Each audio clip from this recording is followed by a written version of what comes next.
میری زندگی کا مقصد تیرے دین کی سرفرازی، میری زندگی کا مقصد تیرے دین کی سرفرازی، میں اسی لیے مسلمان، میں اسی لیے نمازی، یہی ہے آرزو کہ تعلیم قرآن عام ہو جائے، اونچے سے اونچا پرچم اسلام ہو جائے۔ وہ دنیا میں معزز تھے مسلمان ہو کر، وہ دنیا میں معزز تھے مسلمان ہو کر، اور ہم خوار ہوئے تارک قرآن ہو کر۔ حمد و صلوات کے بعد میرے نہایت واجب الاحترام بزرگوں، نوجوان ساتھیوں، شمع رسالت کے پروانوں، صحابہ کرام رضوان اللہ تعالی علیہم اجمعین کے چاہنے والوں، میں نے آپ احباب کے سامنے اللہ رب العزت کی کتاب قرآن مجید فرقان حمید میں سے ایک حصہ پڑھنے کا شرف حاصل کیا ہے۔ اللہ رب العزت کی بارگاہ میں دعا کہ رب کائنات میرا کہنا، سننا، سنانا اور اس پر عمل کرنے کی ہم سب کو توفیق عطا فرمائے۔ عزیزان گرامی، جو آیت کریمہ کا میں نے حصہ پڑھا ہے اس کو آپ سنتے رہتے ہیں، توجہ کیجئے گا۔ اللہ فرماتا واعتصموا بحبل اللہ جمیعا ولا تفرقوا، کہ لوگوں کیا کرو، اللہ کی رسی کو مضبوطی سے تھام لو، لا تفرقوا، اور تفرقوں میں نہ پڑو، فرقوں میں نہ پڑو۔ یہ اللہ رب العزت کی کتاب میں یہ آپ کو آیت کریمہ ملتی ہے اور پڑھتے ہیں اس کو، بڑا مشہور معروف یہ آیت ہے۔ عزیزان کرام، بات دراصل یہ ہے کہ یہ وہ دور ہے جسے ہم فتنوں کا دور کہہ سکتے ہیں، اور آج کے دور میں ایسے ایسے سوال ہوتے ہیں، لبرل ذہن، دین دشمن ذہن، اپنی عقلوں سے سوچنے والے ذہن وہ سوال کرتے ہیں۔ جس طرح کہ یہ سوال کیا جاتا ہے لبرل کے ذہن میں، وہ آتا وہ بات کرتے ہیں، وہ کہتے ہیں واعتصموا بحبل اللہ جمیعا ولا تفرقوا، تم کہتے ہو اللہ کی رسی کو مضبوطی سے تھام لو اور تفرقوں میں نہ پڑو۔ وہ کہتے ہیں اللہ کی رسی ہے کہاں پر؟ یعنی وہ کیا کر رہے ہیں، اس کے جو ظاہری معنی ہے نا رسی کے، وہ اسے لیتے ہیں۔ وہ کہتے ہیں کہاں ہے رسی اللہ کی، معاذ اللہ ثم معاذ اللہ۔ آپ ایسی باتیں بیان کرتے ہو، یعنی کہ وہ حقیقت کے اندر بندے پر، مسلمان پر اعتراض نہیں کر رہے، بلکہ ڈائریکٹ اللہ کے قرآن پر اعتراض ہو رہا ہوتا ہے، اور چونکہ وہ قرآن کو بھی بول دیتے ہیں مگر وہ اعتراض ان پر کر رہے ہوتے ہیں جو آیت بیان کر رہے ہوتے ہیں۔ وہ کہتے ہیں کہ بتاؤ آخر یہ کیسے ہو سکتا ہے کہ اللہ کی رسی ہے اس کو تھام لو۔ تو عزیزان کبھی اللہ قرآن میں فرماتا کہ میرے محبوب ہم نے تم پر جو قرآن نازل کیا ہے نا، اس کی جو بات ہے وضاحت اس کی آپ کر دیا کرو، یعنی ایسی بات جس کی وضاحت نہیں قرآن میں اجمال ہے، اس کی تفسیر کون بیان کر رہے ہوتے ہیں؟ محمد مصطفیٰ صلی اللہ علیہ وسلم بیان کر رہے ہوتے ہیں۔ تو عزیزان گرامی، میرے نبی کریم صلی اللہ علیہ وسلم نے فرمایا، سنیے گا یہ حدیث پاک، بڑی توجہ کے ساتھ سنیے گا، مجھے گفتگو آج تھوڑی آگے تک بڑھانی ہے، آگے لے کے چلنی ہے، اور یہ قرآن پاک کی جو میں نے آیت پڑھی ہے اسی کو ہم نے بنیاد بنا کر آگے بڑھنا ہے۔ میرے نبی کریم صلی اللہ علیہ وسلم نے فرمایا حضرت علی سے کہ علی ایک وقت ایسا آئے گا وہ دور فتنوں کا ہوگا۔ حضرت علی رضی اللہ تعالیٰ عنہ نے یہ نہیں عرض کیا، یہ نہیں کہا حضور کی بارگاہ میں کہ یا رسول اللہ وہ فتنے کیوں آئیں گے، کیسے آئیں گے، کس طرح آئیں گے، یعنی سوال بندہ کرتا ہے۔ وہ صحابہ کرام کا عمل کیا تھا، وہ جب حضور کی کوئی بات سنتے تھے نا، سوال کم کیا کرتے تھے، عمل کرنے کا زیادہ سوچا کرتے تھے کہ اس پہ عمل کیسے کرنا ہے۔ عرض کرنا کہ یا رسول اللہ آپ نے یہ تو فرما دیا کہ ایک دور آئے گا، فتنوں کا دور ہوگا، ان فتنوں میں بچا کیسے جا سکتا ہے، سلوشن کیا ہے، حل کیا ہے؟ میرے نبی کریم صلی اللہ علیہ وسلم نے فرمایا، کیا حضور نے فرمایا کہ جو بندہ اس وقت قرآن کو تھام لے گا، قرآن کو پکڑ لے گا، رب کائنات اس کو فتنوں سے محفوظ فرما دے گا۔ یعنی قرآن کو یہ حضور نے اتھارٹی دی، گارنٹی دی اور بیان فرمایا کہ فتنوں کے دور کے اندر بچنا چاہتے ہو تو اس کو پکڑ لینا قرآن پاک۔ اور دوسری جگہ آقا علیہ الصلوۃ والسلام نے فرمایا، یہ حدیث پاک اس طرح ہے کہ جبریل علیہ السلام حضور کی بارگاہ میں آئے اور آ کر عرض کرنے لگے یا رسول اللہ، سب کہتے ہیں صلی اللہ علیہ وسلم آپ بظاہر اب حیات ہیں، اپنے صحابہ میں تشریف فرما ہے، آپ کے چلے جانے کے بعد آپ کی امت کا کیا ہوگا، آپ کی امت کا کیا بنے گا؟ آقا علیہ الصلوۃ والسلام نے فرمایا کہ تم نے جو بات کی ہے یہ بات بڑی کمال کی ہے، یہ تم نے سوال بڑا اچھا کیا ہے کہ میری امت کا میرے بعد کیا ہوگا۔ سوال تم نے ایسا کیا ہے جس سوال کے اندر بڑا دمخم کہہ لیں، جس کے اندر بڑی جان ہے اور بڑا جینین ہے۔ حضور نے فرمایا کہ جبریل آپ ہی بتاؤ، اور پھر بعد میرے جانے کے بعد میری امت کا کیا ہوگا، ان کو کس طرح فائدہ ہوگا۔ حدیث پاک مفہوم جبریل علیہ السلام نے کہ یا رسول اللہ صلی اللہ علیہ وسلم وہ آپ کا جو قرآن ہے نا، وہ قرآن کو جو تھام لے گا اللہ رب العزت اس کو ہدایت عطا فرما دے گا۔ یہ پھر خود آقا علیہ السلام نے فرمایا کہ لوگوں، یہ میں روایتیں بیان کر رہا ہوں، میں تمہارے درمیان دو چیزیں چھوڑ کر جا رہا ہوں، ان کو مضبوطی سے تھامے رکھنا، کبھی گمراہ نہیں ہوگے۔ ایک میرے قرآن کو اور دوسرا میرے اہل بیت اطہار کو، ان کو مضبوطی سے، یا دوسری جگہ آتا ہے میرے صحابہ کو، قرآن کو اور میرے صحابہ کو مضبوطی، میرے سنت کو مضبوطی سے تھامے رکھنا، کبھی گمراہ نہیں ہوگے۔ یہ فرمان مصطفیٰ صلی اللہ علیہ وسلم۔ ایک دن آقا علیہ السلام اپنے حجرے مبارک سے باہر تشریف لے کر آئے، آقا علیہ السلام چل رہے تھے نبوت والے قدموں کے ساتھ، کیا دیکھا کہ کچھ صحابہ کرام بیٹھ کر کیا کر رہے تھے، قرآن پاک کے مسائل سیکھ رہے تھے، قرآن کی باتیں سیکھ رہے تھے۔ حضور کی چہرے پر خوشی کے آثار تھے کہ میرے غلام اللہ کا قرآن سیکھ رہے ہیں، اللہ کے احکامات سیکھ رہے ہیں۔ حضور خوش ہوئے، قریب پہنچے، آقا علیہ السلام نے فرمایا کیا تم یہ کہتے ہو اللہ ایک ہے؟ عرض کی ہاں یا رسول اللہ۔ کیا یہ تم مانتے ہو کہ میں اللہ کا رسول ہوں؟ تم یہ مانتے ہو؟ عرض کیا کیا یہ مانتے ہو یہ قرآن جو تم پڑھ رہے ہو، جو سیکھ رہے ہو، یہ اللہ کی کتاب ہے؟ عرض کی یا رسول اللہ ہاں ہم اس کو تسلیم کرتے ہیں۔ تو آقا علیہ السلام نے فرمایا میرے غلاموں سنو، یہ جو قرآن ہے نا یہ اللہ کی رسی ہے جو زمین سے لے کر آسمان تک تنی ہوئی ہے، اس کا ایک سرا رب کائنات کی بارگاہ میں ہے، ایک بندوں کے پاس ہے۔ مفہوم جو اس رسی کو پکڑ لے گا رب کائنات اس کو کامیابی عطا فرما دے گا۔ تو یہ وہ رسی، حضور نے خود اس کی تشریح بیان فرما دی، خود اس کی تفسیر بیان کر دی کہ یہ جو رسی ہے وہ کون سی ہے، وہ اللہ کا کتاب قرآن ہے۔ اس کو مضبوطی سے تھامے رکھنا، گمراہ نہیں ہوگے، فتنوں سے محفوظ ہو جاؤ گے، اس کے ساتھ جڑے رہنا۔ تو یہ تھا وہ احکامات، یہ تھے وہ کام، جو وہ رسی جو اللہ کے حبیب ہمیں دے کر گئے۔ فرمایا کہ اس پہ چلتے رہو گے کامیابیاں حاصل کرتے رہو گے، اس کو پڑھتے رہو گے فتنوں سے بچتے رہو گے۔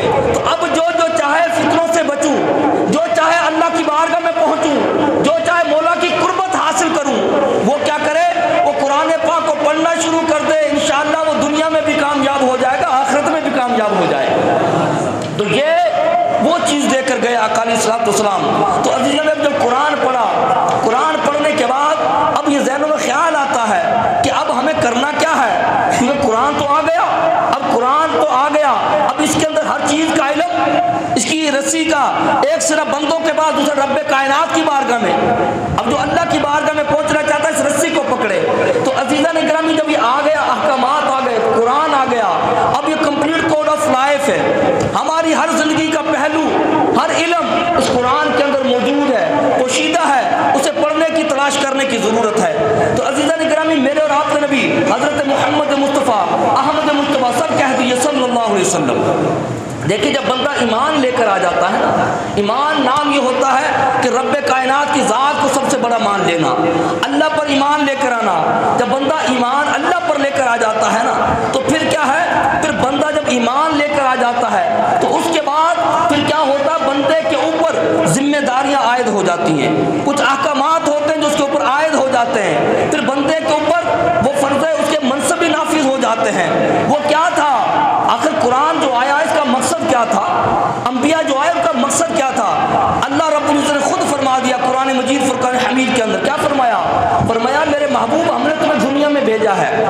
بھیجا کیوں ہے یہ سنیے گا، فرمایا بھیج دیا، والذی ارسل رسولہ بالہدی، اللہ نے اپنے حبیب کے آنے کا مقصد بھی بیان فرمایا، فرمایا ہم نے اپنے حبیب کو بھیجا، ارسل رسولہ بالہدی، میرے محبوب ہم نے آپ کو بھیجا ہدایت کے ساتھ، ودین الحق، اور دین حق کے ساتھ، یعنی آپ کو ہدایت بھی دی ہے، آپ لوگوں کو ہدایت دیں، ہدایت کی بات بتائیں، ہدایت کے ساتھ تشریف لے جائیں، اور آپ کیا کریں، الدینی، اور آپ کو ہم نے ہدایت دی ہے، حق کے ساتھ بھیجا ہے، کرنا کیا ہے، کام کیا ہے، لِيُظْهِرَهُ عَلَى الدِّينِ كُلِّهِ، آپ کا کام یہ ہے کہ آپ نے اس دین اسلام کو ساری دنیا پر غالب کر دینا ہے۔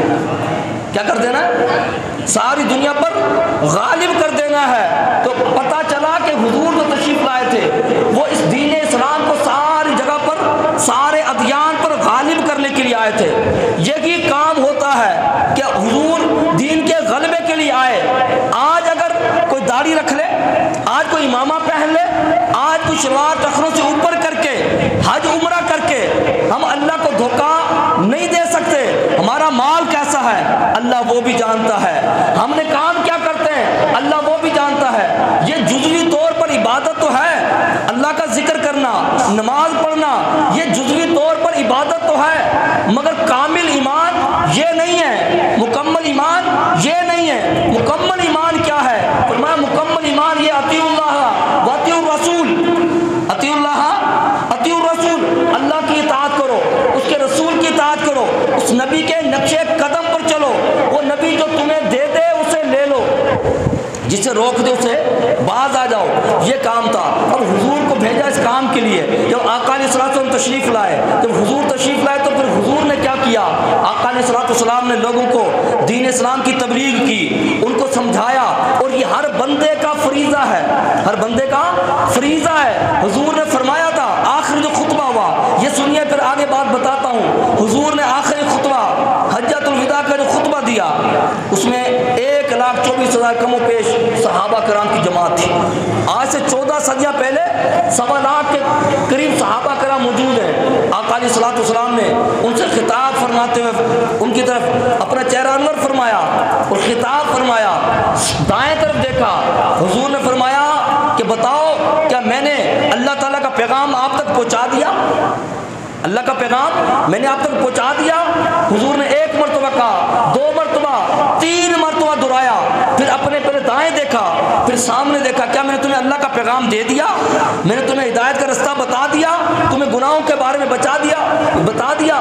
ساری وہ موٹی موٹی باتیں کہ اللہ کے بارے میں کسی کو اللہ کے ذات میں شریک نہ ٹھہرانا، عورتوں کے بارے میں ڈرنا، یہ باتیں کہہ کر پھر کیا ہوا؟ تیسری طرف حضور نے چہرہ انور فرمایا اور یہ اعلان کیا، اب چونکہ 1.25 لاکھ کا مجمع ہے، اسپیکر تو تھے نہیں، تو آواز کیسے پہنچے، آخر تک بات کیسے پہنچے؟ تو جو دائیں طرف سنتے تھے پھر مکبر کھڑے تھے، جس تکبیر لگتی ہے نا، کبھی نماز پڑھا رہے ہوتے لائٹ نہ ہو، تکبیر لگتی ہے تو ایک یہاں سے اللہ اکبر کہتا ہے، پھر دوسرا پیچھے سے کہتا ہے، تیسرا وہاں سے آواز دیتا ہے، اس طرح آخر تک آواز اوپر تک جاتی ہے۔ اسی طرح میرے نبی نے جب اپنے غلاموں کی طرف چہرہ فرمایا، جب اعلان کیا ایک کی طرف اور آگے پہنچاتے، پھر سامنے دیکھا، پھر بائیں دیکھا، حضور نے فرمایا میں نے یہ پیغام تمہیں دے دیا؟ انہوں نے عرض کی یا رسول اللہ ہاں آپ نے ہمیں پیغام دے دیا۔ پھر حضور نے فرمایا کیا کہ اللہم اشہد، اے اللہ تو گواہ ہو جا، میں نے تیرا پیغام تیرے بندوں تک پہنچا دیا ہے۔ اللہ کو مولا یہ گواہی دے رہے ہیں، یہ سارے گواہی دے رہے ہیں کہ مولا میں نے تیری توحید کا، رسالت کا، مولا نیکی کا، برائی کا یہ پیغام ان تک دے دیا۔ یہ گواہی دے رہے ہیں، 1.25 لاکھ کا مجمع، مولا گواہی دے رہا ہے، اور گواہی دینے کے بعد حضور نے کہا مولا تو بھی گواہ ہو جا، تو بھی گواہ ہو جا، یہ سارے گواہ ہیں، میں نے اپنا فریضہ ادا کر دیا، میں نے اپنا کام ادا کر دیا، میرے کو جو فریضہ مولا ملا تھا، مولا میں نے اس فریضے کا حق ادا کر دیا۔ جب حضور نے یہ فرمایا، آخر میں حضور نے پتہ کیا فرمایا؟ اس کے بعد حضور نے فرمایا میں نے تم آپ تک پہنچا دیا، اب تمہاری ذمہ داری ہے، تم کیا کرو گے؟ آخر تک یعنی دوسرے لوگوں تک اس پیغام کو پہنچاؤ گے۔ تم کیا کرو گے؟ اس پیغام کو دوسروں تک پہنچاؤ گے۔ یہی بات ہے بلغوا عنی ولو آیا، حضور نے فرمایا پہنچا دو میری طرف سے، اگرچہ ایک آیت ہی تمہارے پاس کیوں نہ ہو، ایک دین کی بات ہی کیوں نہ ہو۔ تو پتہ چلا اب نبی نہیں آنے، رسولوں کا سلسلہ ختم ہو گیا، میرے نبی آخری نبی ہیں، ہم صحابہ کے ماننے والے ہیں، جس طرح صحابہ نے حضور کا کلمہ پڑھا ہم حضور کا کلمہ پڑھنے والے ہیں۔ اب یہ حضور نے صحابہ کی ڈیوٹی لگائی، صحابہ نے تابعی کی ڈیوٹی لگائی، تابعی نے تابعی کی ڈیوٹی لگائی، انہوں نے اولیاء اللہ کی ڈیوٹیاں لگائی، علماء کی ڈیوٹیاں لگائی، وہ سلسلہ چلتے چلتے ہم تک پہنچا۔ میں نے آپ تک پیغام پہنچایا، آپ نے سن کر اب لوگوں تک پیغام پہنچانا ہے۔ ہر بندے کا ذمہ ہے کہ وہ کیا کرے گا؟ دین اسلام کی تبلیغ کرے گا، پیغام حق پہنچائے گا، شریعت کا پیغام پہنچائے گا۔ اگر نہیں پہنچاتا تو اللہ کی بارگاہ میں اس کی پکڑ ہوگی۔ اور اللہ قرآن میں کیا کہتا ہے؟ میرے مصطفیٰ ہم نے آپ کو اس لیے بھیجا، آپ کیا کریں؟ اس دین اسلام کو سارے ادیان پر غالب کر دیں، اس دین اسلام کو سارے دینوں تک پہنچا دیں۔ کہا اگر تم یہ نہیں کرو گے، یعنی کہ ایمان مکمل نہیں لے کر آؤ گے، تو اللہ کہتا فتؤمنون ببعض الکتاب وتکفرون ببعض، وہ لوگ جو کتاب کے بعد حصے پر ایمان لے کر آتے اور بعد پر ایمان نہیں لے کر آتے، فما جزاء من یفعل ذلک منکم الا خزی فی الحیاۃ الدنیا، اللہ فرماتا ہے کہ ان کے زندگیوں کے اندر ان کی کوئی وقت نہیں ہوگی، ان کی کوئی حیثیت نہیں ہوگی۔ یعنی جو بندہ قرآن کے کچھ حصے کو لے لے، کچھ کو چھوڑ دے، کچھ کو مانے، کچھ کو نہ مانے، یعنی مقصد کیا ہے کہ مکمل جب دین پہ چلنے والا نہیں ہوگا، مکمل اسلام پر چلنے والا نہیں ہوگا، مکمل چلنے کی کوشش نہیں کرے گا، فرمایا تمہاری کوئی وقت نہیں ہوگی۔ یہ اللہ کا کلام ہے، یہ ایک انفراد سے لے کر اجتماع تک، ایک گھر سے لے کر ملک تک، ملک سے لے کر پوری دنیا تک پیغام دیتا ہے۔ کہا کہ جب تم کتاب کے کچھ حصے کو لو گے، یہ قرآن کچھ کو چھوڑ دو گے، تمہاری دنیا میں کوئی وسعت، حیثیت، وقت نہیں ہوگی۔ آج آپ دیکھ لیجئے کتنے اسلامی ممالک ہیں، کوئی ہے دنیا کے اندر جہاں مسلمانوں کا نام آتا ہو کہ یہ مسلمان جو فیصلہ کرے گا وہ ہوگا؟ اب مسلمانوں سے کوئی مشورہ کرتا ہے؟ آج بتائیے یاسین ملک کو عمر قید کی سزا دی گئی، کیا کسی مسلمان سے پوچھا گیا؟ صدام حسین کو بقرہ عید کے دن نماز سے پہلے پھانسی کے پھندے پر چڑھا کر شہید کر دیا گیا، کسی مسلمان سے پوچھا؟ آج پتا چلا کہ پوری دنیا کے اندر جب ہم نے قرآن کو چھوڑا تو ہوا کیا؟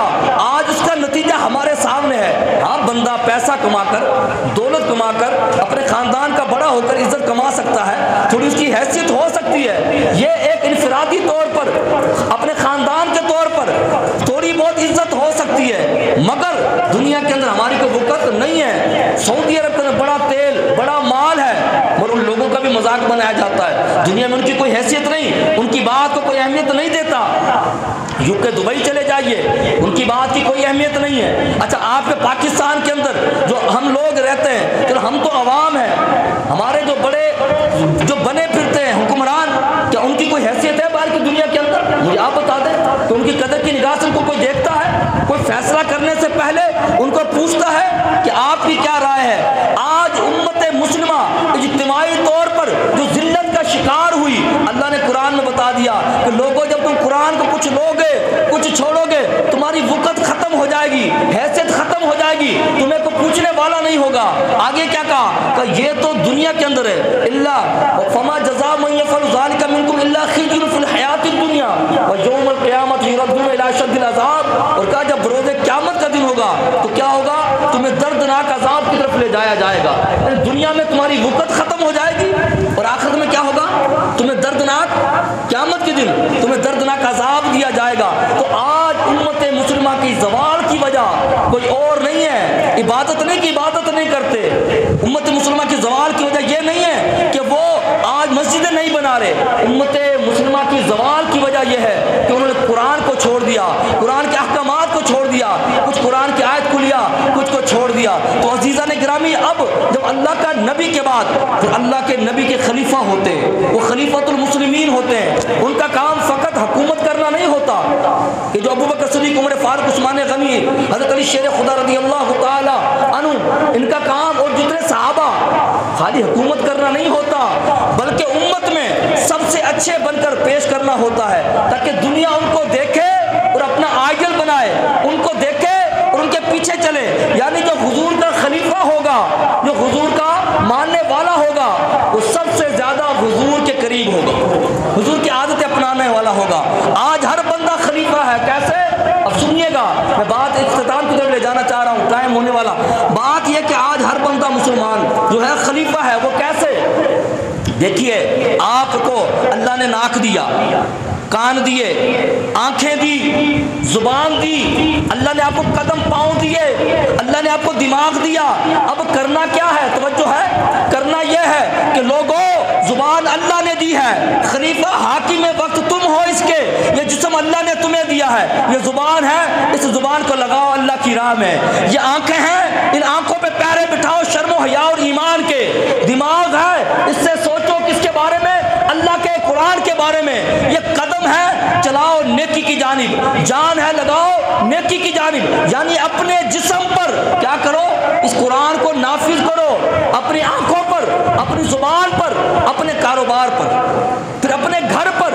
یعنی یہ بندہ کہے کہ اب اوپر سے تبدیلی آئے گی, اوپر سے نہیں, ہر بندے کو پہلے خود اپنے اوپر یہ اپلائی کرنا ہوگا, اپنے اوپر یہ چیز لانی ہوگی کہ اپنی آنکھوں پر خلیفہ بنے, اور بننے کے بعد اس کو کیا کرے, اللہ کے احکامات کے مطابق ڈھالے, اپنی فیملی کو اللہ کے احکامات کے مطابق ڈھالے. وہ خلیفہ ہے جہاں تک اس کی رسائی ہے, اگر اپنے جسم پر ہے اور کہیں نہیں تو اپنے جسم کا تو حاکم ہے نا, جسم تو آپ کا ہے, آنکھیں تو آپ کی ہیں. سب سے پہلے اپنے اوپر, پھر اپنے کاروبار میں, اپنے بچوں میں, پھر اپنے گھر والوں میں, یہ کام ہمیں کرنا ہے. اور کرنے کے بعد کرنا کیا ہے, اس کے بعد پھر آگے بڑھنا ہے. جب ہر بندہ یہ کوشش کرے گا, نہیں تو پھر کیا ہوگا, نہیں تو پھر کیا ہوگا, اگر یہ بندہ کام نہیں کرتا تو عزیزان گرامی آپ کو یہ بات بتاتا چلوں, اللہ نے بھیجا تھا دین اسلام کو غالب کرنا, اور اگر کوئی یہ سمجھتا ہے ہم میں سے کہ ہم نے نماز پڑھ لی, کوئی کہ میں نے داڑھی رکھ لی, کوئی کہ میں نے امامہ باندھ لیا, کوئی کہ میں نے شلوار جو ہے ٹخنوں سے اوپر رکھی ہوئی ہے, کوئی کہتا میں مسجد بنا رہا ہوں, اچھے عمل ہیں, مگر یہ سارے عمل اللہ منہ پر دے مارے گا کہ لوگوں میں نے جو تمہیں بھیجا تھا کہ میرے نبی کی اطاعت کرنا, میرے نبی کا کام کیا تھا, اگر اس چیز کو سمجھنا ہے تو پھر میں کہتا ہوں کہ اگر جب بھی آپ کو یہ چیز سمجھنی ہو تو پھر آپ کو کیا سمجھنا ہوگا, آپ کو کربلا کے اندر مولا حسین اور یزید کو سمجھنا ہوگا. ہوا یہ تھا کہا کہ یہ ساری زمین کے اوپر جب تک ایک چپا, ایک بالش بھی, اگر جہاں پر اللہ کا نظام نہیں ہے, ہمیں آرام سے بیٹھنے کی اجازت نہیں ہے, ہمیں اس کے لیے کوشش کرنی ہے کہ اللہ کی زمین پر اللہ کی حاکمیت قائم ہو, اللہ کی زمین پر اللہ کا نظام قائم ہو. اس کے لیے ہمیں جد و جہد کرنی ہے, ہر بندے کو کوشش کرنی ہے. یہی تو بات تھی کہ امام حسین نے جب کربلا میں دیکھا یزید سامنے آیا تو امام حسین نے کیا کیا, امام حسین کو پتا تھا میرے بابا شہید ہوئے, میرا بھائی شہید ہوا. مولا حسین جب اس کی یزید کے سامنے آئے تو ہوا کیا, یزید بدبخت جو تھا اپنی مرضی سے اپنی شریعت, اپنی حاکمیت نافذ کرنا چاہتا تھا. میں کہتا ہوں مسلمانوں, اگر تمہیں قرآن کو سمجھنا ہے, اسلام کو سمجھنا ہے, تو پھر کربلا کے اندر مولا حسین اور یزید کے واقعے کو سمجھنا ہوگا. مولا حسین کھڑے ہو گئے, معلوم تھا کہ بابا شہید ہوئے, معلوم تھا عمر فاروق شہید ہوئے, معلوم تھا ان رستوں پر میرے نانا کو لوگوں نے اذیتیں تکالیفیں دی ہیں, جانتے تھے کہ میرا بھائی امام حسن شہید ہوا ہے. امام حسن اٹھے, کھڑے ہوئے, اور کھڑے ہونے کے بعد آپ نے اس کو پیغام دیا. آپ کو معلوم تھا یہ بدبخت جس سختی کے ساتھ, جس زور کے ساتھ آگے بڑھ رہا ہے, اگر اس کو نہ روکا گیا تو یہ کیا ہوگا, شریعت کی دھجیاں اڑا کے رکھ دے گا, شریعت کو یہ پامال کر کے رکھ دے گا. امام حسین اٹھ کے کھڑے ہو گئے, اور کھڑے ہو کر جب دیکھا اور کچھ نہیں ہو سکتا, کچھ نہیں کر سکتا, تو امام حسین کے سامنے کھڑے ہو گئے, اور کھڑے ہو کر آپ نے اپنے بچے کٹوا کر, آپ نے اپنے گھر بار لٹوا کر, آپ نے اپنے جسم کٹوا کر, اپنے جسم پہ گھوڑے دڑوا کر, سارا کچھ کر کے امت مسلمہ کو پیغام دے دیا کہ دیکھو اس وقت اگر امام حسین کے ساتھ لوگ کھڑے ہو جاتے, جب یہ عمارت ٹیڑھی کی جا رہی تھی, تو اس وقت اگر مسلمان امام حسین کے ساتھ کھڑے ہو جاتے, یزید کا کلا کما کر دیتے, تو پھر کوئی بھی بدبخت تخت پہ نہ آتا. پھر کیا ہوا, جب امام حسین شہید ہو گئے, یزید تخت پہ تھا, اس کے بعد امت مسلمہ کا یہ ذہن بن گیا کہ آج دنیا روتی ہے مسلمان کہ ہماری زوال کی وجہ کیا ہے, آج ہماری بدبختی کی وجہ کیا ہے. پھر اس کے بعد ایک سے بڑھ کر ایک کرپٹ, ایک سے بڑھ کر ایک ظالم تخت پر آ کر بیٹھتا رہا, قرآن و حدیث کی دھجیاں اڑاتا رہا. امام حسین نے یہ قربانی دے کر دنیا کو بتایا کہ نمازیں, روزے, زکوٰۃ سب کچھ ہے, مگر جب یہ دیکھو کہ اسلام کے خلاف کام ہو رہا ہے تو تمہیں اٹھ کے کھڑے ہو جانا ہے. اور میں قربانی دے کر تمہیں یہ پیغام دینا چاہتا ہوں, تمہارے دل میں درد رہے, تمہارے دل میں گرمائش رہے, تمہیں اس چیز کا دکھ ہوتا رہے. کس چیز کا, کہ مولا تو نے ہمیں حکم دیا تھا کہ مشرق سے لے کر مغرب تک پوری کائنات کے اندر تیرے دین کو غالب کرنا ہے, دین کا غلبہ ہونا چاہیے. مولا جب دین کا غلبہ نہیں ہو رہا تھا اور کوئی کفر, کافر اور کوئی بدبخت اپنا حاکمیت کرنا چاہتا تھا، امام حسین نے جان دی۔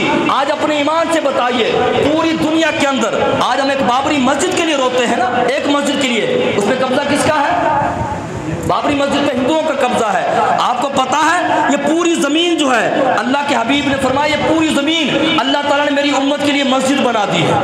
یعنی یہ پوری زمین کس کی مسجد ہے؟ مسلمانوں کی اللہ نے بنائی ہے۔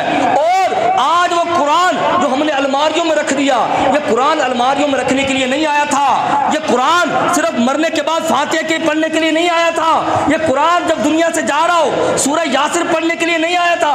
علامہ اقبال کہتا کہ نادان تو اس قرآن کو مرنے کے لیے پڑھتا ہے، یہ قرآن مرنے کے لیے نہیں تھا، یہ تو جن کے دل مردہ ہو جائے وہ قرآن پڑھے، اللہ مردہ دلوں کو زندہ فرما دیا کرتا ہے۔ اور ہم نے کہاں پڑھا اس کو؟ وہاں پر۔ تو قرآن کو ہم نے بند کر کے رکھ دیا یہاں پر۔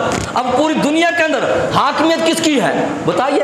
سپر پاور کون بنا پھر رہا ہے پوری دنیا کے اندر؟ آج نظام کس کا چل رہا ہے؟ سود کا نظام، اللہ کے ساتھ اعلان جنگ کا نظام، اور پوری دنیا میں کفر کا نظام چل رہا ہے یا نہیں چل رہا؟ سپر پاور کون ہے مجھے بتائیے؟ امریکہ کہتا میں سپر پاور ہوں، اللہ کہتا آج ہم بابری مسجد کو روتے ہیں، ہماری پوری زمین جو مسجد ہے اور ہمیں حکم دیا گیا ہے کہ آپ کو کھڑے ہونا ہے، اللہ کے نظام کو قائم کرنا ہے۔ کافر تمہارے پاس رہتے، ذمہ کافر رہیں، وہ مندر بنائیں، وہ چرچ بنائیں، ان کے اندر رہیں، اپنی عبادت کریں، ان کی بھی ذمہ داری حفاظت کی، ان کی عبادت گاہوں کی ذمہ داری بھی مسلمانوں کی ہے، مگر انہیں کیا کرنا ہے؟ وہ ہمارے نظام کو دیکھیں، ہمارے رب کی حاکمیت کے نیچے رہیں۔ اگر ان کو ہمارا نظام اچھا لگے تو کلمہ پڑھ کر مسلمان ہو جائیں، ہمارا نظام دیکھیں، مگر رہیں گے کس کے تحت؟ اللہ کے نظام کے تحت۔ یہی تو فرعون نے کہا تھا، جب فرعون کا حکومت تھی تو کہا کہ انا ربکم الاعلی، میں تمہارا اعلیٰ رب ہوں، یعنی کہ اعلیٰ حاکم ہوں، تو غلط تھوڑی کہہ رہا تھا، مصر کا حاکم وہی تھا، مگر بات یہ تھی کہ اللہ کے نبی نے فرمایا کہ اللہ نے تجھے طاقت دی ہے، سلطنت دی ہے، تو اللہ کا بندہ ہے، تو عبادت اللہ کی کرے گا، اللہ کو مانے گا، مگر جب اس میں سرکشی آئی تو پھر کیا حکم آیا کہ اس کے ساتھ جہاد کرو؟ تو عزیزان گرامی اللہ نے فرما دیا، اللہ نے پوچھا کہ نادانو میں نے تمہیں قرآن دیا تھا، اس قرآن کے ذریعے پوری دنیا میں میرے اسلام کو غالب کرنا، میرے حبیب نے پیغام دیا، میرے صحابہ نے پیغام دیا، میرے حسنین کریمین نے، مولا حسین نے پیغام دیا کہ اس نظام کے لیے کوشش کرنی ہے۔ ارے کفر اپنی حاکمیت کرتا رہا، کفر شرک کا نظام چلاتا رہا، کافر اپنے کفر کا نظام چلاتے رہے، عیسائی اپنی عیسائیت کا نظام چلاتے رہے، یہودی اپنی یہودیت کا نظام چلاتے رہے۔ مسلمانوں تم نے کیا کیا؟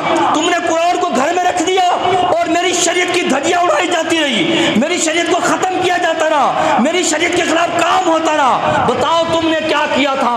یہ اللہ کے ہاں جواب دینا ہوگا۔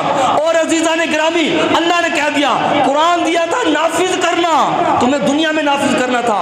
آج ہم یورپ کو رو رہے ہیں، یہ ہمارا پاکستان ہے، اپنے ایمان سے بتائیے کہ آج پاکستان کے اندر بھی چاہے وہ پاکستان کے رہنے والے ہوں یا باہر سے آئیں، مگر نظام وہ بھی کس کا چلاتے ہیں؟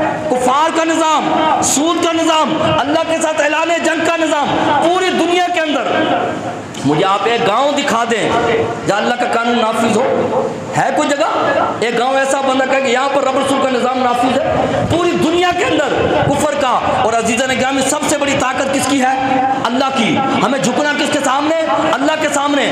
ہمیں اگر ماننا ہے تو خدا کو، تو جب ہم نے خدا کو چھوڑ کر ہم نے امریکہ کو مان لیا، ہم نے ان حکمرانوں کو مان لیا، وقت کے فرعون اور یزیدیوں کو مان لیا، تو پتہ یہ چلا کہ ہم سمجھ بیٹھے کہ نماز پڑھ رہے تھے، ہم سمجھ بیٹھے قرآن پڑھ رہے تھے، ہم سمجھ بیٹھے تسبیح پڑھ رہے تھے۔ اللہ فرمائے گا یہ ساری منہ پر مار دی جائیں گی، تمہیں اس مقصد کے لیے نہیں بھیجا تھا۔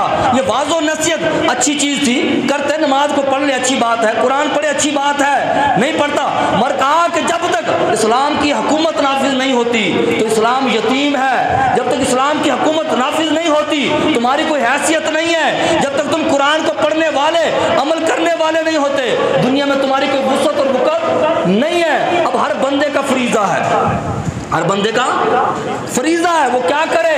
وہ دین اسلام کے غلبے کے لیے کوشش کرے۔ اور امام حسین نے قربانی دے کر ایک پیغام اور یہ دیا ہے، وہ پیغام کیا دیا ہے؟ آپ نے فرمایا جب بھی دیکھو تو وقت کے اندر وقت کا یزید کھڑا ہو جائے اور اسلام کے خلاف کام کر رہا ہو۔ یہ تو آپ پاکستان کی بات کر رہے ہو نا، یہ تو بنے کلمے کے نام پر اگر کفر کی دنیا ہو، کفر کا ملک ہو، وہاں مسلمانوں کو کیا کرنے کا حکم ہے؟ پتہ ہے کچھ؟ وہاں یہ حکم ہے کہ وہاں رہ کر اسلام کے غلبے اور انقلاب کے لیے کوشش کریں، یہاں اسلام کا غلبہ ہو جائے۔ کہاں پر؟ جب کفر کا نظام ہے، کفر کے ملک ہے، وہاں تمہیں کوشش کرنی ہے، اور اگر یہ نہیں کر سکتے، کہا تم کچھ نہیں کر سکتے، تو پھر کیا کرنا ہے؟ فرمایا پھر یہ کرنا ہے کہ تم پھر وہ ملک چھوڑ دو، چلے جاؤ جنگلوں کی طرف، چلے جاؤ پہاڑوں کی طرف۔ کیوں؟ کہ جب تم کچھ کر نہیں سکتے تو پھر وہاں تمہیں رہنے کا بھی حق نہیں ہے۔ یہ تو اس ملک کے اندر جب کفر کا نظام ہو، کفر کا ملک ہو، اور جو ملک لیائی اسلام کے نام پر ہو، جو لیائی کلمے کی بنیاد پر ہو، اور یہاں پر سود کا نظام، کفر کا نظام چل رہا ہو، ہمارے سروں پر کفر کی چھتیں ہیں، اور ہم اپنے آپ کو مسلمان سمجھتے ہیں۔ اللہ کی نگاہ میں ہم مسلمان نہیں ہیں، اپنے آپ کو بھلے خود ساختہ مسلمان کہیں، مگر جب تک ہم اس کے لیے کوشش نہیں کرتے تو اس کے لیے کیا کرنا ہوگا؟ سب سے پہلے کم از کم درجہ بتا رہا ہوں، کیونکہ ہر چیز کا کوئی نہ کوئی کفارہ ہوتا ہے نا۔ روزہ ٹوٹ جائے، ٹوٹ گیا، اب بندہ کفارہ تو ادا کرتا ہے۔ قسم کھائی تھی جھوٹی، غلط قسم کھا لی تھی کہ نماز نہیں پڑھوں گا، قسم کھا لی، مگر قسم غلط کھائی تھی، اب توڑنی ہے، پھر کیا کرنا؟ اس کا کفارہ ادا کرنا ہے۔ اب ایسے ماحول کے اندر جب کفر کا نظام ہے، کیونکہ آپ کو پتا مرے ہوئے یزید کو گالیاں دینا آسان ہے، وقت کے یزیدیوں کے سامنے کلمہ حق بلند کرنا یہ کیا ہے؟ یہ بڑی بات یہ ہوتی ہے۔ اگر ہم مرے ہوئے یزید کو گالیاں دیتے رہیں گے اس سے کوئی فائدہ نہیں۔ اگر واقعی آپ کو کوئی کام کرنا ہے تو وقت کے یزیدیوں کے سامنے کھڑے ہونا سیکھیں، کلمہ حق بلند کرنا سیکھیں، مگر ہم کرتے نہیں ہیں۔ اور اس کے اندر مذہبی لوگ بھی شامل ہیں۔ وجہ کیا ہوتی ہے؟ وجہ یہ ہوتی ہے، مجھے پتا ہے اگر میں نے یہ بات کہی، اس طرح کی گفتگو کی، تو کیا ہوگا؟ پولیس بھی آ سکتی ہے، ادارے بھی آ سکتے ہیں، میرے اوپر ایف آئی آر بھی کر سکتی ہے۔ تو لوگ خوف کی وجہ سے، ڈر کی وجہ سے حق بات کہنا چھوڑ دیتے ہیں۔ ان کو پتا ممبر سے اگر یہ باتیں کی لوگ تو سننے والے ہیں، مگر ظاہر سی بات وہ کہیں گے تم ہمارے پورے نظام کے خلاف بات کر رہے ہو۔ ارے ہم نے کہا بدبختو، یہ ہمیں مولا حسین نے تو بتایا ہے کہ جب تک لوگ تمہارے حکمران اسلام پر چلتے رہے، ان کی تابعداری کرنا، ان کی پیروی کرنا تم پر ضروری ہے۔ اور اگر وقت کا یزید حاکم یزیدیت پر اتر آئے اور شریعت کے خلاف کام کرے، یہ بھی تو مولا حسین نے بتایا ہے کہ اس وقت پھر تمہیں کربلا بھی برپا کرنی ہے، پھر تمہیں کھڑے ہو کر وقت کے یزیدی کے سامنے کلمہ حق بھی بلند کرنا ہے۔ تو اب کم از کم یہ ہے کہ بندہ دل میں سے نظام کو برا جانے۔ مولا مجبور تھے، ہم غریب تھے، لاچار تھے، اس پہاڑ کو نہیں توڑ سکتے تھے، اس نظام کو ختم نہیں کر سکتے تھے، مولا اس نظام کے سامنے کھڑے نہیں ہو سکتے تھے، تو کیا کرتے؟ کہا کم از کم دل میں برا جانو۔ جب دل میں برا جانو گے تو کبھی اللہ طاقت دے دے گا، تو پھر کیا ہوگا؟ کوئی کہتا ہے تمہارے سامنے برائی ہو تو اس کو کس سے روک دو؟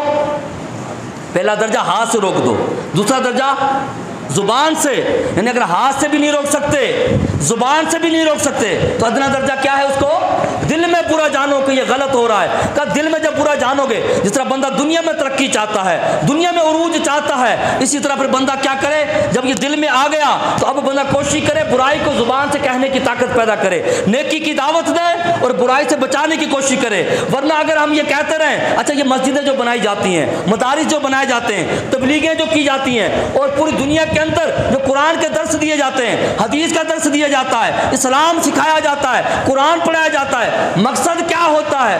مقصد یہی ہوتا ہے کہ کسی طریقے سے یہ جو ہماری مسجد پر کفار کا قبضہ ہے، یہودیوں کا قبضہ ہے، ہم یہ طاقت اکٹھی کریں، لوگوں کو پیغام دیں، پھر اللہ کی اس مسجد کو آزاد کروائیں، اپنی مسجد کو آزاد کروائیں۔ وہ مسجد کیا ہے؟ یہ پوری کائنات مسلمانوں کی مسجد ہے۔ کیا ہے؟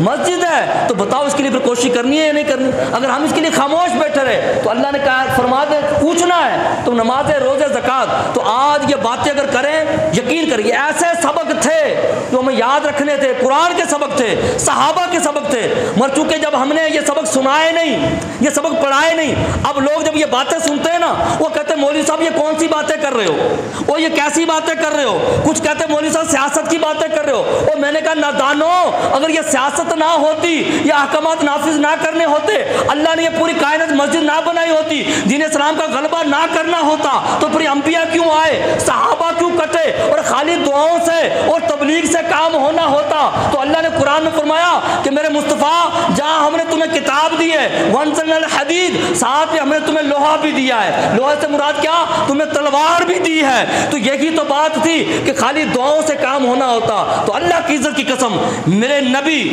مسلمان تو مسلمان، کبھی کافروں کا ایک خون کا قطرہ بھی زمین پہ نہ گراتے. کیوں؟ میرے نبی علیہ الصلوۃ والسلام کیا ہے؟ اللہ کی طرف سے رحمت للعالمین بن کر آئے. مگر میرے نبی نے تلوار اٹھائی ہے اور یہ بتایا ہے کہ جہاں اللہ نے کتاب نازل کی ہے وہاں طاقت بھی نازل کی ہے. وہ کیا ہے؟ وہ جہاد ہے، وہ تلوار ہے. یہ جہاد ہر بندے پر فرض ہے، ہر بندے کو کرنا ہے. کیوں؟ جب تک یہ جہاد نہیں کرو گے اپنے گھروں کے ساتھ، اپنے نفس کے ساتھ، اپنے علاقے کے ساتھ، تو پھر یہ مسجدیں، یہ مدارس، یہ داڑیاں، یہ امامیں، یہ تبلیغیں، یہ ساری چیزیں اللہ ہمارے منہ پر مار دے گا کہ تم یہ کرتے رہے. کیا اس کام کے لیے کیا تم نے نہیں دیکھا کہ میرے حبیب دعائیں بعد میں مانگتے تھے، پہلے میدان میں جاتے تھے؟ میدان لگا کر اپنی پوری کوشش کر دو، اپنی جان، اپنا مال، اپنا تن من دھن، ہر چیز آپ کوشش تو کر کے دیکھو، آپ اس کے لیے ہمت تو کر کے دیکھو. اللہ قرآن میں فرماتا کیا؟ حضور نے فرمایا ان صلاتی و نسکی و محیایا و مماتی للہ رب العالمین. کیا کہ مولا میری نماز، میری قربانی، مولا میری زندگی اور میری موت، مولا سارا کچھ تیرے لیے ہے. بندے کا سارا کچھ کس کے لیے ہونا چاہیے؟ للہ رب العالمین. ہماری نمازیں، ہماری قربانیاں، ہماری زندگیاں، ہماری موت، یہ سارا کچھ کس کے لیے ہے؟ اللہ کے لیے ہے. تو اس کے لیے کوشش کرنی ہے. تو جس طرح میں نے عرض کی کہ یہ ہمارے سبق تھے، جب سبق کو بھول گئے، اب لوگ جب سنتے ہیں لوگوں کو عجیب سی باتیں لگتی ہیں. مگر خدا کی عزت کی قسم مسلمانوں، جب تک اس کی طرف نہیں لوٹو گے، یہ دل میں درد رکھو اور اس نظام کے خلاف دل میں نفرت رکھو اور اس سے نفرت کرو، یہ ایمان کا حصہ ہے. اللہ کے ساتھ اعلان جنگ اگر جو کر رہا ہے اس کو کبھی اچھا نہ سمجھو کہ یہ بندہ اللہ سے اعلان جنگ کر رہا ہے، اللہ کے ساتھ اعلان جنگ کرنے والا نظام لے کر آ رہا ہے، اس کو کبھی اچھا نہ سمجھو. ہاں طاقت نہیں ہے تو ٹھیک ہے، بات نہیں کرو، مگر کم از کم دل میں برا ضرور جانو اور ہو سکے اللہ نے طاقت دی ہے تو اس کے خلاف کھڑے ہو جاؤ اور اس نظام سے خوش نہ ہو. اس نظام کے اندر پلو بڑو نہیں، بلکہ کیا کرو؟ اپنی ضروریات زندگی لو، اپنے بچوں کو اس راستے پر لگاؤ. جب اللہ پوچھے بتا میرے بندے تو دنیا میں گیا تھا، تو نے کیا کیا میرے اسلام کے لیے؟ تو ہم کہیں مولا ہم کمزور تھے، باتیں کر سکتے تھے، کوشش کر سکتے تھے، مولا دل میں برا جانا، مولا ہم نے سود کے نظام میں، سود کی حکومت میں، مولا ہم نے بڑے بڑے پلازے نہیں بنائے، بڑی بڑی بلڈنگیں نہیں بنائی، مولا ہم نے تو خلیفہ بنایا تھا، تو نے مال دیا تھا، ضرورت کا رکھا، مولا تیری راہ میں لگا دیا تھا. زبان دی تھی، مولا تیری راہ میں استعمال کی. مولا آنکھیں دی تھی، تیرے دین میں لگا دی. مولا پاؤں دیے تھے، تیری راہ میں لگا دیے. مولا بچے اولاد دی تھی، مولا ان کو بھی میں نے دنیا سے بڑھ کر، مولا میں نے عاقبت کی فکر کی، مولا ان کی دنیا سے بڑھ کر آخرت عاقبت کی فکر کرتے ہوئے، مولا میں دنیا میں رہتے ہوئے اس کو آخرت کے اور مولا تیرے دین کے اور ہدایت کے راستے پر چھوڑ کر آ گیا ہوں. تو کم از کم یہ تو ہم کہہ سکیں گے کہ مولا ہم یہ تو کر کے آئے. ورنہ میں نے آپ سے کیا کہا؟ اگر یہ نہیں کریں گے تو بتاؤ تو پھر ہمارے آنے کا مقصد کیا ہے؟ پھر ہم نے یہاں پر دین اسلام میں غلبہ نہیں کرنا. تو ایک بالش بھی اگر زمین خالی ہے تو اگر ہمیں اس وقت تک آرام سے بیٹھنے کی ضرورت اجازت نہیں ہے. جب ایک بالش زمین ہو تو بیٹھنے کی اجازت نہیں ہے. اب کیا ایک بالش کی بات ہے؟ اب تو پوری دنیا پر کس کی حکومت ہے؟ بولو یار. اللہ نے کہا شرک کی حکومت، کافر کی حکومت. کافر حکومت کرتا رہا، شرک حکومت کرتا رہا اور ظالم حکومت کرتا رہا. اے مومن بندہ، میرا کلمہ پڑھنے والے، بتا تو کیا کرتا رہا؟ تو پھر بندہ کیا کہے گا؟ میں نے کہا مولا میرا حال دیکھ، میں نے کہا مولا میرا حال دیکھ. غیب سے آواز آئی، اے بندہ مومن اپنے اعمال دیکھ، اپنے اعمال تو دیکھ. کہتے تیرے اعمال سے ہے تیرا پریشان ہونا، تیرے اعمال سے ہے تیرا پریشان ہونا، ورنہ مشکل نہیں، مشکل آسان ہونا. دونوں جہاں پر ہوگی حکومت تیری ہے مسلمان، اگر تو سمجھ جائے اپنا مسلمان ہونا. واخر دعوانا الحمدللہ رب العالمین.